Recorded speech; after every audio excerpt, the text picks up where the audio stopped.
Happy 100th anniversary, Biggie! Happy 100th anniversary, Biggie! Happy 100th anniversary, Biggie! Woo!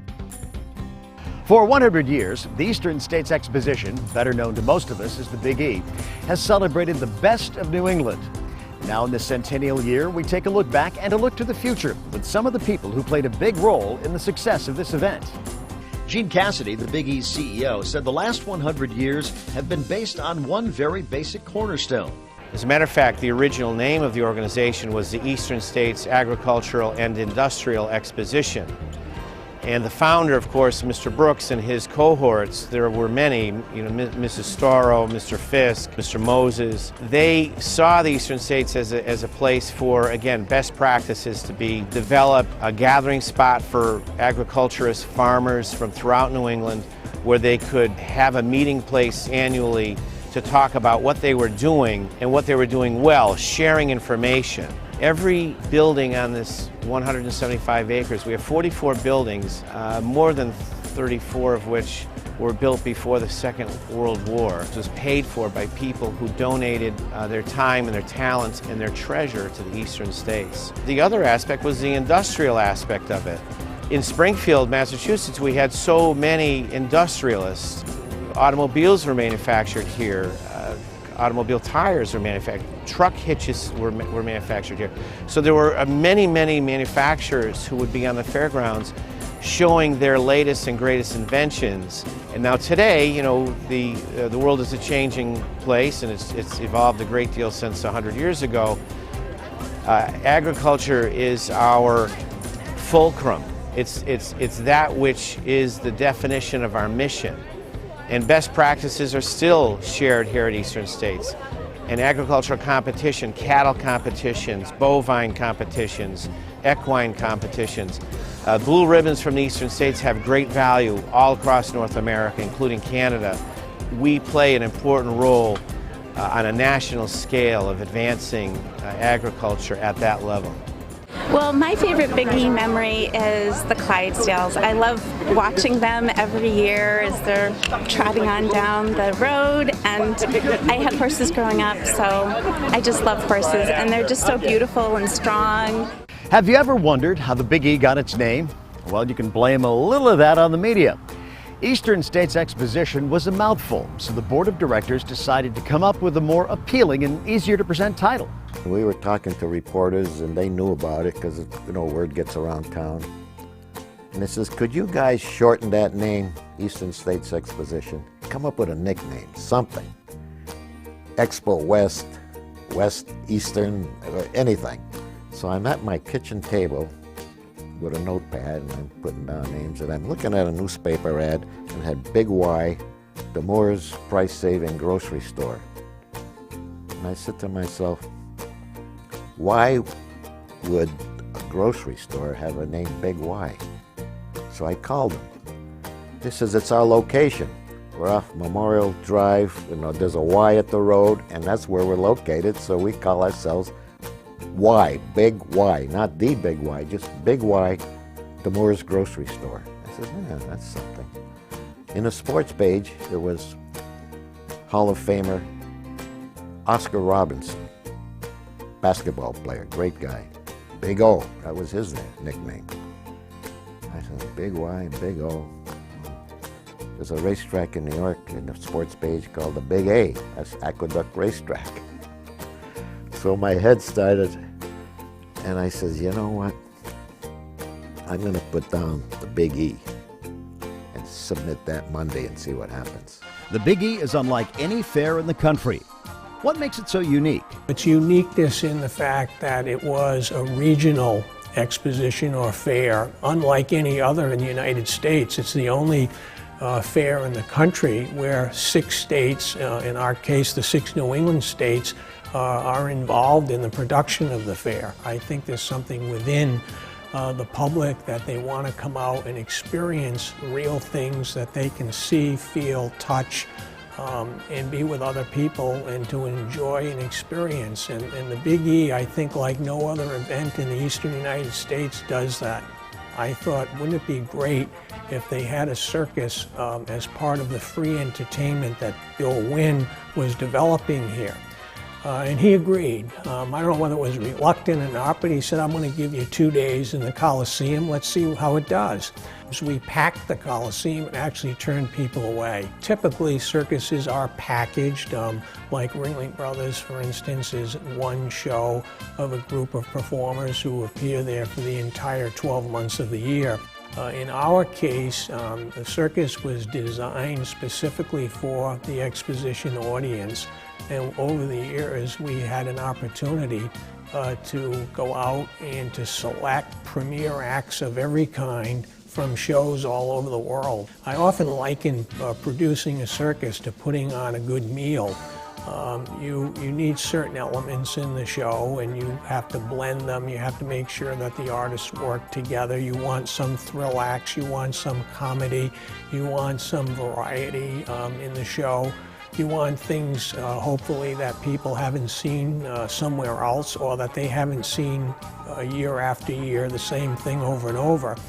And also putting it in the big top, I think, was a terrific move, because no one sits more than 50 feet from the center ring, so the audience interaction in that environment is special as well. The Big E experience is something that you carry with you for a lifetime.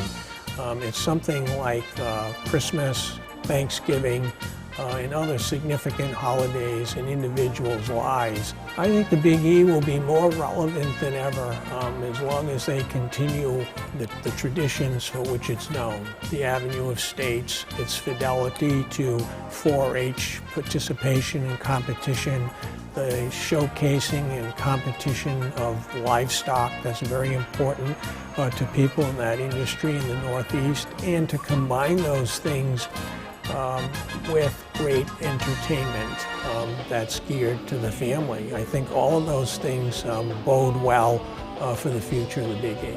My favorite Big E memory was when my father and I walked down the midway down here and had our first fried Oreo together. And quite frankly, I haven't had one since, but it's my favorite memory of this place. Happy 100th anniversary, Big E! Ask 100 people why they love the Big E, and you'll get 100 different answers. But one steady response is entertainment. John Giuliano is director of Big E Special Events, and he's been chasing the Big E entertainment dream since he was a kid. I grew up about 3 miles away from the Big E in Agawam.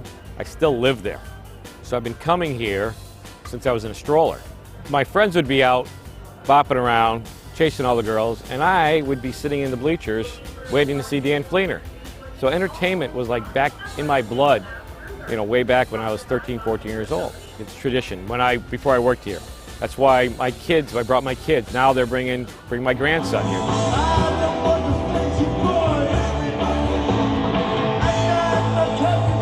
I've been very fortunate to meeting a lot of these folks and getting to work with a lot of them. You know, we've had some great stories with, you know, Chuck Berry, who is just, you know, an incredible performer, you know, way back in the 50s. And, you know, he was quite a character when he came here. And the Eastern States Exposition, we've got a great reputation. And the reputation is everything, because the agents know when they send an act here, it's going to get taken care of very well. I'm always reading every publication that comes out, watching every show that might have some entertainment on it, looking to see who's new, who's going to be new today. One of my favorite ones is Trisha Yearwood. You know, we booked Trisha Yearwood when she was really just starting out. And, you know, look where she is today. She's married to Garth Brooks. And, you know, before that, she's had an incredible career. You know, we booked Destiny's Child on a whim. Destiny's Child was the opening act for Christina Aguilera. Got lucky because they were playing in Boston on a Saturday. They had a Sunday open. We had a house full.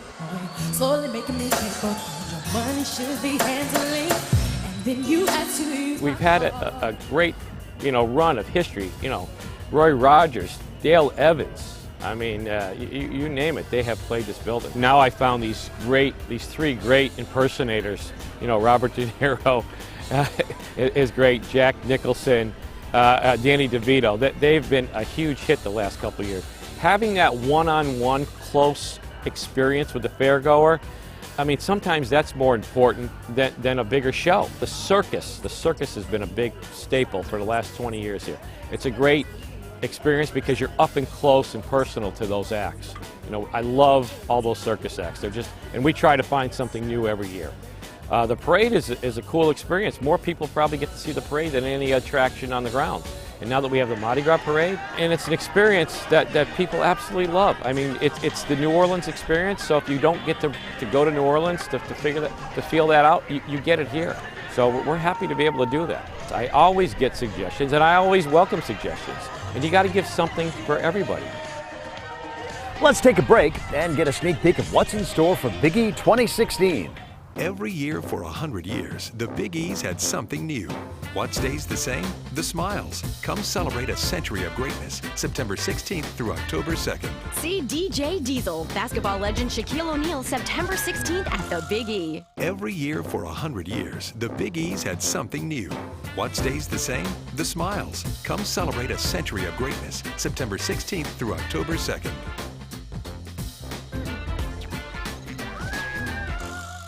As the Governor of the Commonwealth of Mass, it is my pleasure and my honor, on behalf of the people of this great state, to wish the Big E a wonderful 100th anniversary. May you have another 100 as spectacular as the first. Over the last 100 years, the Big E has endured a variety of natural and man-made challenges, from hurricanes and floods to world wars. The Big E has endured.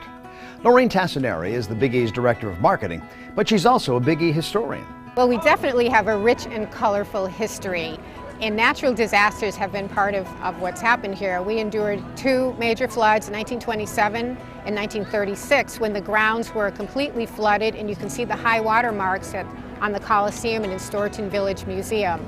At that point, they built the dike system around the Westfield River, which was a good thing because in 1938, the big blow, they called it, the Hurricane of '38 hit.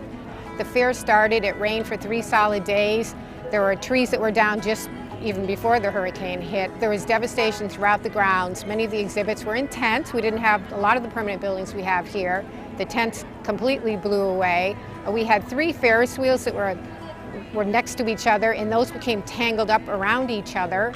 The grandstand roof blew off, so there was a lot of devastation. There were fears of flooding. The animals were evacuated over the Agawam Bridge into higher ground in Agawam. And the fair ended. It was, for the first time ever, it ended in the middle of its run. The community supported the rebuilding of the Exposition following the Hurricane of '38, and we're here to this day. Well, right after the 25th anniversary of Eastern States Exposition in 1941, we went to war. And the War Department and the government took over the Exposition grounds, and no Big E as we know it, no fair was held for 5 solid years. The government occupied the grounds. There were textiles piled in the Coliseum to the ceiling. At the close of the war, there was still 4 to 5 million yards of wool in the Coliseum, stored every square inch. It took a long time for us to be able to regain control of our facility. They were housed in Storeton Village in the buildings and the townhouses that you see over there. Cars were stored in the Avenue of States buildings, and the grounds are pretty trampled by all the military presence. The community support was so important back then, and it is today as well. We want people to come to the Exposition and something that they'll carry with them for the rest of their lives. Happy 100th anniversary to the Big E. Shinta. Happy 100th anniversary! Happy 100th anniversary, Big E. There's lots to see and do here at the Big E, but when you need a respite and a sliver of old-fashioned New England, Storeton Village is the place to stop. Dennis Picard is the director of the Storeton Village Museum. He tells us the village was very carefully planned out for future generations to learn and enjoy. To really know the importance of the village, you have to understand a little bit about its history. And Helen Storrow, who founded the museum, wasn't just looking at a place to celebrate American history, but she was looking at a place so newcomers to the country, foreigners or people from outside of New England, could really understand what we were all about. So we always try to honor her concept and her mission. At Storeton, I think we have people that are returning from previous years. We have parents of kids that come to our school programs that we offer year-round. We have parents that were kids that came to our school program and now they're bringing theirs. Storeton is really its own entity. Over the years, if you look at what the grounds look like, there used to be many more garden areas and green spaces, and for various reasons, areas have been paved and more buildings have gone up, and we're like an oasis that we still have 80-year-old elm trees, and we have actual grass, and we have gardens, and they drew up a plan of what does a typical New England village look like. And then they went out and they looked for buildings that match that plan. For example, our blacksmith shop has been on the site here in West Springfield longer than it was on its original site in Chesterfield, New Hampshire. So we're starting to have buildings that are certainly aging 200 plus years old. We do involve all of the senses as much as possible. We don't want people in the blacksmith shop touching too many hot things, but they can tell when they walk into the shop it's hot, especially on the warmer days of the fair, or even on a cold day. The contrast seems greater. To hear the creak of the bellows, the leather, the noise it makes. Mrs. Storrow was doing exhibits on how to work with public electricity, public supplied electricity, which in the 19-teens was a whole new thing. Gas in your house. So she had the first on the fairgrounds all electric kitchen. And just because we're a quote-unquote museum doesn't mean that we're not looking to the future. We're going to continue to change how we interpret what people are seeing in our buildings and making it meaningful to their lives today. Well, one of my favorite stories that I like to share about my first year 25 years ago when I started working, and it was my first Big E, and someone walked up to me and said, "Where do you store these buildings when the fair is over?" And I laughed and I looked at them, and then I suddenly realized that they were perfectly serious. But we always tell our visitors or remind our visitors, come back and see us again. Every year for 100 years, the Big E's had something new. What stays the same? The smiles. Come celebrate a century of greatness, September 16th through October 2nd. Lee Bryce, September 30th at the Xfinity Arena. Tickets at thebige.com. Every year for 100 years, the Big E's had something new. What stays the same? The smiles. Come celebrate a century of greatness, September 16th through October 2nd.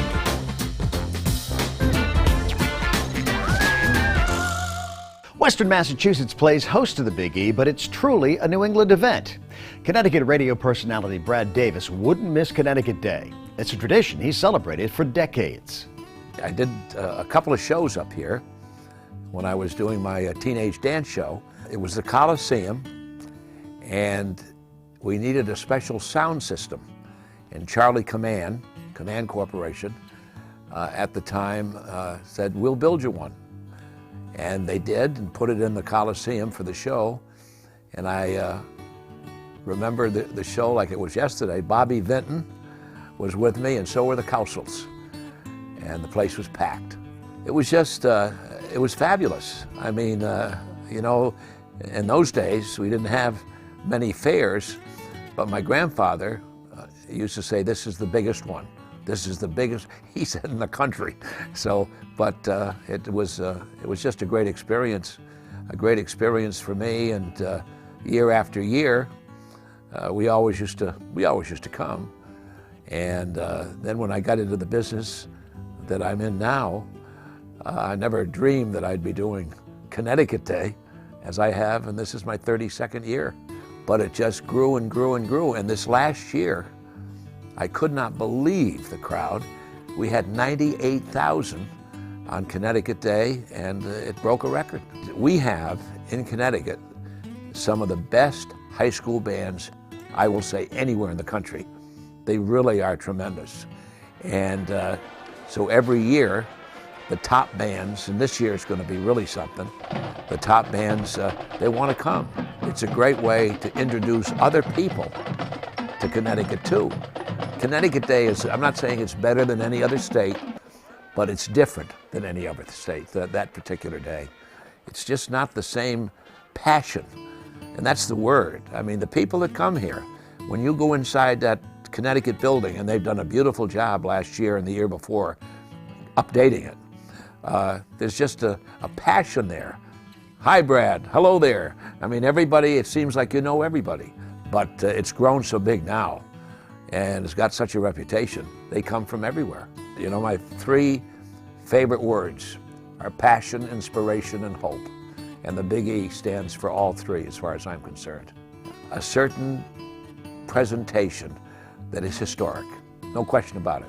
And I think the people look at it that way. One of the centerpieces of the Big E is the Coliseum. It's hosted a lot of big-name entertainment through the years, but what it's best known for is hockey. Ted Shore Jr. and his family have called the giant indoor arena home for just so many different things. I was here, I played here then. I came to games with my mother, and in 1936 the American Hockey League started, and my father bought the team from the league. I played hockey here starting in 1939-40 in the junior leagues that my father ran at no charge for kids 10 to 16. 50-51 I played for the Springfield Flyers in the Atlantic Hockey League. I played with Angelo Bertelli, Heisman Trophy winner, with Amo Basone, who the Basone Banquet is now held, and that's for the best high school player in Western Mass. I played with those guys. I remember some of the shows that were on there besides pro hockey and ice capades. There, I remember some of the people. I remember everybody that worked here, and all the kids that played hockey here with me and after me. Some of the other things that went on in the Coliseum.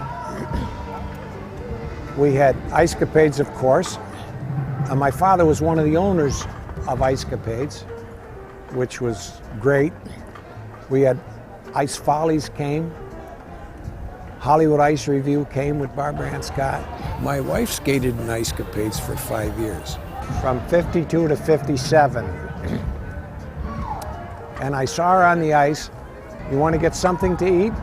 And here we are. We've been married 57 years. I started in the food business at the Coliseum in 1954. 1958, my father, my cousin Jack Butterfield, my stepmother, and I formed a concession company, and we did the concessions in the Coliseum. Incidentally, my oldest daughter and her husband have the concessions now.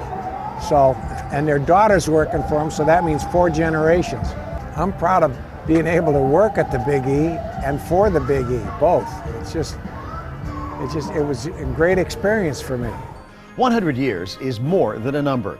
Gene Cassidy, the Big E's CEO, says this tradition needs to be cared for and encouraged and celebrated for future generations, so many more families can experience this grand fair for at least another 100 years and beyond. For one thing, it's an economic powerhouse for our region. When we look at the fairgrounds, we see that we exist today. Really, we're standing on the shoulders of people who were very generous to us in the past. And as we embark upon the celebration of our 100th birthday, and we set our sights toward the next 100 years, we have to be reminded that we owe it to the next generation to support the Eastern States Exposition. We have to look upon the past and be responsible for making a contribution for the future. Keeping the product relevant, embracing today's current technology, making sure that the youngest generation has something to keep them engaged with us so that they remain engaged when they become the older generation is the way to the future for the Eastern States. At the Big E, agriculture was the springboard for the evolution of many tasty treats. Just imagine that now you can choose from a simple baked potato to a bacon cheeseburger with a donut for a bun. Who knows what crazy concoctions will be the next big hit? Food is an entertainment item here at the fairgrounds because of agriculture. 10 years ago, who thought about a fried pickle, you know? And now that's commonplace. And this year, of course, a fried martini. Who knows, maybe a decade from now, every fair in America will have a fried martini. But it's great fun to talk about. And the availability of food through agriculture is something that we take for granted today. And yet food is an entertainment item here at the fairgrounds because of agriculture. I think there's a great irony there. As much as we focus on the food that is fried because it's fun to talk about, there are some healthy foods on the fairgrounds, but that is an entertainment factor for us. George Jones, childhood 4-H participant and former CEO, believes that the common thread of past and present CEOs has been and always will be all about creating a family-friendly experience. Well, first of all, it's a fun place to work. In addition to the 17 days of the fair, there's all these other activities throughout the year. So no 2 days are alike, even during the fair. The CEOs after me, Wayne McCary and now Gene, have just continued to do a great job and they both inherited and added to the professional staff and the support staff. And it's one of those things that just gets rolling well, it's September, we got to go to the fair. We say in marketing, fun for the whole family, and it truly, truly is. And it's so nice to walking around and you see older people and younger people and mom and dad and grandchildren. It's wonderful. I think the power of the exposition will endure. It will continue to grow and succeed and be of service to folks throughout New England. As you just saw, the Big E always has something for everyone. The shows, the food, the rides, the gadgets from the Better Living Center, the tourism of the New England State buildings, and so much more.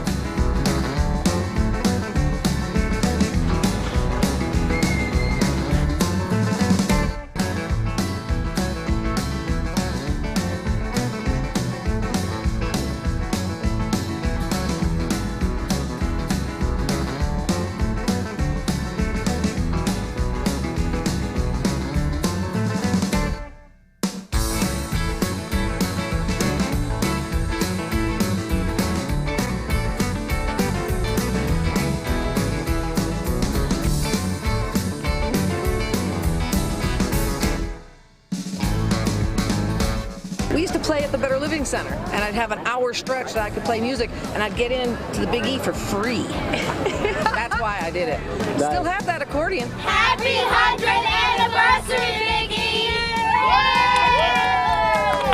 E! Come see what's new this year, while also stepping back through 100 years of history. Happy 100th birthday, Big E. Happy 100th anniversary, Big E! Woo! Happy 100th anniversary, Big E! This year, the Big E runs from September 16th through October 2nd. Visit thebige.com for showtimes and other information.